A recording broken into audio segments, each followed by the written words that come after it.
Проблемот со дефинирањето на јавното лудило кое го предизвика жестокоста на сознанието за безочната злоупотреба на кредибилитетот на една круцијална институција сепак добива свој канал, низ кој треба да протече и една од низата капки во морето одговорност за се, а и за погрешната интерпретација на поимите.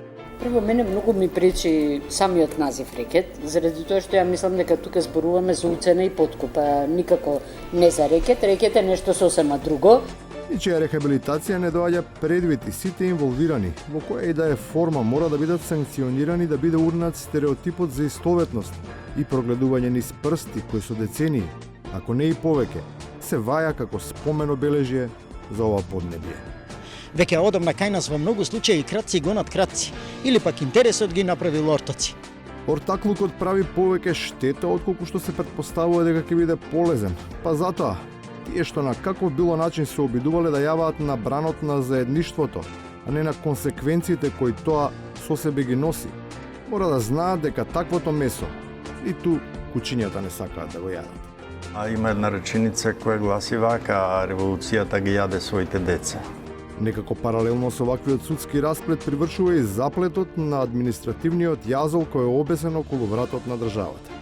Најавите дека и тој ќе се сече само звучат грубо, а сепак може да има и добра страна, со оглед дека бројните службеници конечно ќе се ослободат од најголемиот товар кој го носат, од единствената реална обврска. Нема да мораат политички да се ангажираат, да ги носат со автобуси на разните митинзи и да мора да одат по куќите да агитираат. Може би ним ќе им се придружат и нивните шефови кои покрај сите услови што им се на располагање не изгледаат задоволни и не се чувствуваат мотивирани и натаму да бидат дел од тој апарат, па отворено се конфронтираат со сопствената улога во него. Мене ако ме прашувате, доаѓам од приватен сектор, таму е поубаво.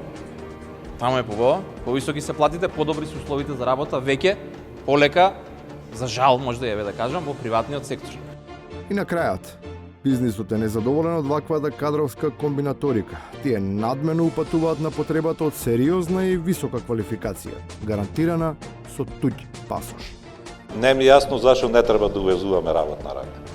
Но оние што сакаат да им стане јасно, доволно е само да ги отворат платните списоци на вработените во компаниите кои ги застапува комората.